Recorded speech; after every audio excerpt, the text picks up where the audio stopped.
Well, hello there. So, I've been thinking of a creative and kind of personal gift to give to you this year, and I decided to do a video message. So, I promise to keep it short and sweet and not ramble on too much, because I do that a lot, and I'll try not to get too gooey or mushy, because we both know that happens entirely too much, right? So, but it's only because we love each other so damn much, and it's just ridiculously powerful how much I've come to love you and what we have together and how amazing it is and how it's like nothing I ever thought I could have. So anyway, I guess that would bring us to the beginning. So I mean, we both know the story, but obviously it all started February 15th, 2013. And I've told you this, and to me that was the best and most important day of my life. And that's the absolute honest truth about it. Another Valentine's Day had come and gone of being single and depressed and hating everyone around me that was romantically involved with someone. And, I was used to that. And so as you know, I was coerced by a friend into, he saw me every year go by worse and worse and get miserable, and he decided that, he should help me and make it his goal to get me back out in the scene again or whatever. So to me it was a joke, and to him it was a joke too, but I don't know, I think secretly I wanted it to work and happen. So I obviously, was skeptical, and I didn't think that it was going to work, so I didn't want to pay for it. So, people go out there and they see Match.com or whatever. I mean, it's like $70, $80 a year, and it was something that I knew wasn't going to work, and, I wasn't going to do that. So that was probably the big thing that got me to Craigslist, and like I said, I didn't think it was going to work, and so whatever, for fun, we made an ad. And, it's funny because it's like, it's a joke. I mean, you got the serial daters, you got the serial killers, you got the general creepers, and so I took the chance and I did it. And I put it out there, and I promised myself that I wasn't going to look for 3 days. And then I was going to go on 3 days later and see what came up. And, I got actually a lot of responses, and the general array of hodgepodge of people, this and that situations, and but a couple crazies that were filtered out right in the beginning, and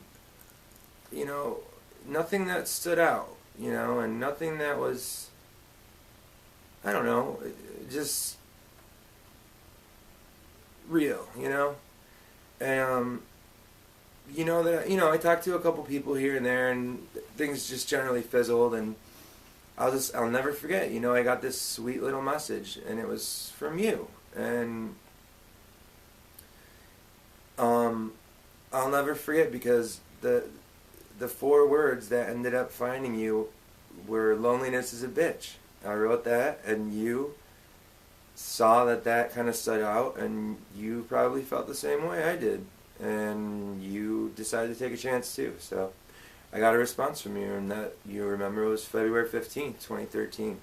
And you were so sweet, and you were so nice, you were polite, you were curt and straight to the point, and you gave me the option of emailing or not, and that either way it was cool. And I liked that. You sounded really nice, and so I emailed you back, and that's how it started, and immediately I felt like I'd known you, and immediately I felt like we had something, even though I was talking to a computer screen, and I was instantly excited. Our emails were fast and furious. I mean, they started and they just kept going, and we picked up steam and just started rolling with it, and we had great conversation, and we talked about everything, and we went through, relationships and all kinds of things, and you know, we never really ran out of stuff to talk about. And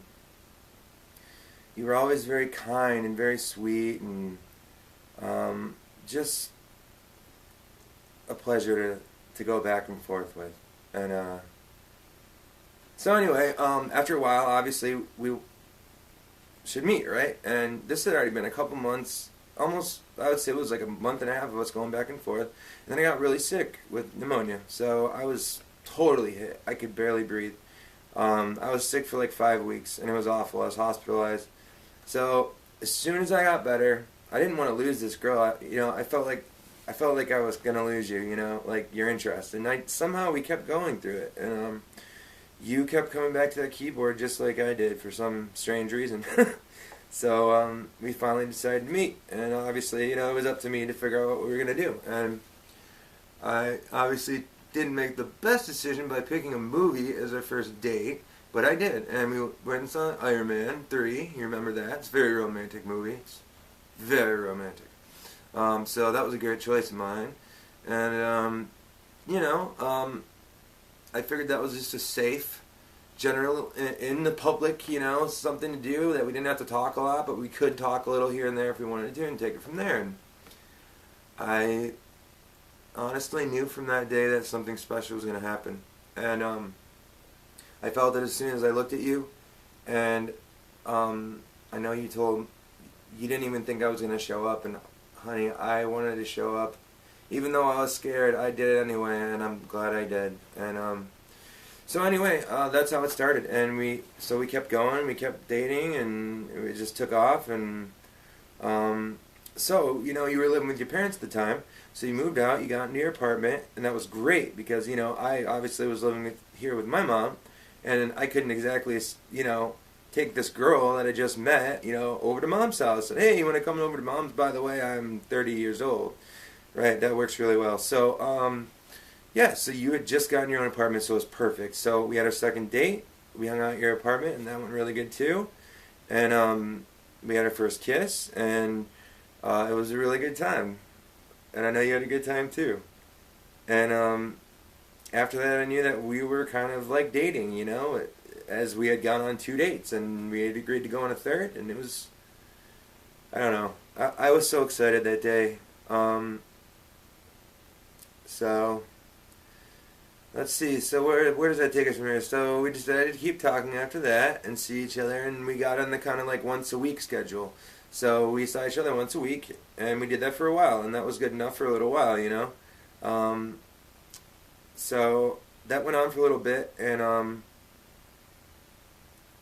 I got the bright idea one day that I was scared, and I had, which was what I would call the getting scared incident, which was when I decided that I shouldn't be with you anymore because I'm going to get hurt by this girl, and this girl is nothing but trouble, and it's just not her, it's every girl, and, you know, I'm going to end up hurting her, and she's going to hurt me or something. So I decided to email you randomly one day and break up with you. Probably one of the worst things I could have done, right? And I pissed you off something royal, and I immediately regretted it, okay? I hope you always know that. It was nothing but me being a wuss and not wanting to take a chance and not having had taken chances in a long time. So I immediately tried to get you back. I remember it was about, 20 minutes after I wrote the email that I knew I'd made a mistake. And the next day I emailed you back and I told you that. And you were pissed. And which rightly so. I mean, I had led you on and decided I didn't want to be part of the picture all of a sudden, but so anyway, I knew I had to get your attention back again, so I was, as you remember, holding that garage sale that weekend, which I had a big garage sale every year, and my mom was going to be there, I was going to be there, and I invited you to come, and that was my way to get you back in, and you decided you were going to bring Mason, which was a big deal. And I know that up until that point, we had met and we had even hung out and all this other stuff, and you had purposefully kept him out of the way because, you know, a lot of history has happened with Mason and he hasn't had the best history with men. So rightfully so, you were very cautious. And you met him and it went really, you brought him and it went really well. You came over. I mean, I was nervous as all hell, but you came over. We talked. You met my mom. I think you saw that family is important to me too, and you decided to take me back, which I'm so excited about still, because I wouldn't be sitting here making this video if you weren't smart enough to think for both of us. So, thank you. And I got the privilege of meeting young Mason that day too, which was one of the scariest things I've ever gone through. I specifically knew in the beginning of this that I didn't want anything to do with kids. I don't have any, not to mention I don't have any experience with kids in general, so it scared the living shit out of me to do.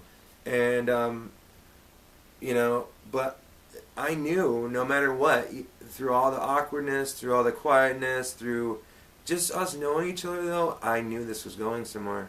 I knew it was. And I knew that just, even though there was a kid involved, and I kept going, and that was big for me.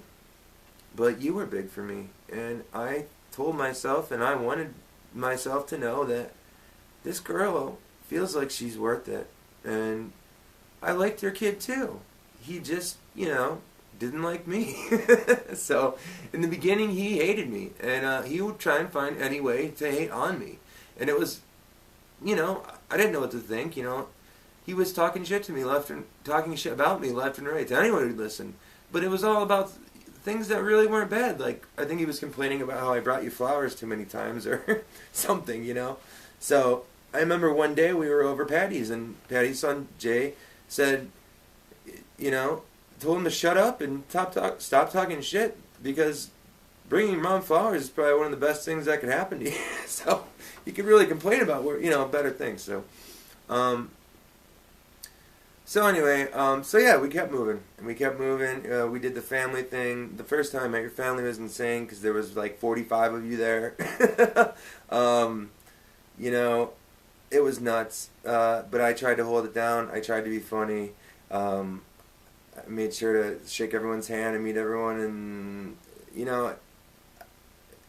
it went down, and I got through it, and it was scary, because I wanted to put a good impression on these people, and I wanted them to like me, and I knew that they probably they weren't going to like me from the beginning, so that was fun. So let's see, so more dating, and we kept going, and we kept liking each other more and more, and we had a little more awkwardness and this and that, but still we kept coming back, and something really amazing was forming. So I think that brings us up to Macaroni Grill. And that night, I decided to take you out to dinner at the Macaroni Grill, have a nice romantic dinner, have some wine, some food. And we were kind of getting to that point to where I wanted to start having a definition of what we had, to maybe talk about it. And you wanted to talk about stuff too. And we had a serious conversation that night. And I honestly thought that I was going to lose you that night. You told me some things, and you had gotten some news from your ex, and it was looking like things were about to stop with us, and I was really, really upset, and I was trying not to show it, but I was pretty much knew it was over, and you chose me. You chose me, though. See, we had a great dinner that night, and it was one of the best nights of my life. Because once again, you thought enough for both of us, and you chose me, and you decided not to go back with him, and you wanted something different, and so did I, and we had that, and so it was a great night, and we went our separate ways, and I knew that I was gonna love you. I knew I was gonna love you, and I knew that I already loved you, but there's absolutely no way I could have said it that night. And I wouldn't have. I wouldn't have wanted to ruin anything. But I knew I loved you that day. I knew I loved you before that, but how creepy is it to say you love somebody a few months into knowing them? Right? So, you know that both of us have been completely cautious this whole time, and very guarded, and have just, finally got to the point of showing our true selves and loving who those people are. And, So anyway, this guy got this girl, and all of a sudden I have a girlfriend now, and I'd been single for years, and I have this girlfriend, and we start texting more, and I had one of those cell phone plans where you have 5 minutes a month, and you have 5 texts a month, and that's all I used. I never did anything, and all of a sudden I have this girl texting me, and she loved the text, and I'd never texted before, and you know, so I'm all of a sudden having to up my cell phone plan and spend more money on text message plans and all these things, and it was crazy to me. And I'm texting, and my thumbs are working, and it's just getting nuts, and you know, so yes. And the other thing too that was great was that, you know, all the talking and time we spent together, and we were together, and we were a girlfriend boyfriend situation. Mason was tolerating me being in the household, and that was great. And um, um, so we started getting a little further, and we, you know, our relationship matured a little further, and we both agreed that we wanted more, but we both agreed that we didn't need marriage, or we didn't need, you know, like a definition. Like, we don't need to get married to be in love and to know that this is the one person I'd love to spend my life with, which is what you are, and obviously you know that. And the idea that we didn't need to get married, to me, it looked better and better all the time. I'm like, wow, this girl, she's amazing. Not to mention, she's not going to pressure me to marry her. You know, I can be with her, but not, you know. So that was awesome, and I thought that was great. And even though I knew I didn't at the time, I knew inside that I loved you, you know, and you know, I knew that you were the one I wanted to be with, and the only one I wanted to be with. So that was good enough, and is good enough for us, is that we know that, you know, we love each other. And so Mason started coming around to me. You know, we kept going. We've had so many fun memories since we've dated. We've done so many fun things. I've spent some of the best times I've ever had with you, just talking and laughing and spending time just one-on-one, and you know, just not doing anything is some of the best fun I've ever had with you. So you know, so we're up to pretty current, you know, so we're up to current. And Mason, you know, told me he loved me. He didn't say it to me, of course. He had to tell Heidi that he loved me, that he thinks he loved me, and to tell me, and then to let me know that he knew. So he told Heidi, and then Heidi came out, kind of like telephone, you know, and came out and told me through the window, and then I told her that I loved him, and then she went back and told him. So that's how that went down. So he still hasn't said he's loved me to my face yet, and that's okay, because I know he does, but he's very guarded too, and he should be. So, you know, the last year of my life, being really hardcore with this girl and her kid, and just rolling like that. And the last summer that went around, I had a really hard time.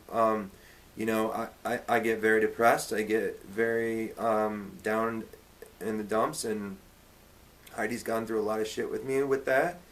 And I had a really hard summer, and she went through some very tough stuff with me. And, you know, instead of running, which like I thought she was going to, I thought once again that I was going to scare this girl away. She stuck by me, and we got closer because of it. And that blew my effing mind. That blew my mind, how you stayed with me through all of that junk, and you rubbed my shoulder, and you gave me the words, and you got me through that. And knowing you were out there waiting for me to come home, and you have no idea how much inspiration and how much love I drew from that. And also how you stayed and got to know my family more too, and how my family got to know you. And my family just always adored you from the beginning, and they adore you so much now. I mean, they love you so much, Heidi. I hope you know that. And they think the world of you, just like I do. And so, you know, so we're gonna get towards the end here. I know it's getting long. So I'm gonna get to wrapping it up. But you know, to me, Heidi, you are the triple threat. You know, you're smart, you're sexy, and you're sensitive, and you're amazing. And you know, you know how to give me exactly what I need. And, you know, watching you the last however long taking charge as a mom and getting more confident, and you know your role at home, and not to mention, you know, just being your role as a mother. You're amazing. You know, you constantly doubt yourself as a mother, but you are an amazing mother. You are selfless. You've been through so much with May, and just, you know, you are a hardworking mother, you know, and you do everything you do for your kid, and yet you give so much to us, to Mason and me, and after, even at the end of the day, you give us everything you have plus more, and that's inspiring to me too. And so I guess that we are going to switch it up now and wrap it up. So we're at the end of the video. I'm trying to think here and stay on track. Where are we? So, considering all the rambling I put you through, I'm gonna end it. So, this is the next part of the video, which is the last part. Congratulations, you made it. And this is the interactive menu. Okay, the interactive menu. If I knew how to do like graphics, I'd put the graphic up. So here it is. This is how it's gonna work. Okay, so I'm gonna work with myself in real time. All right, so ready? Ross. Oh, Ross.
Okay, so disclaimer.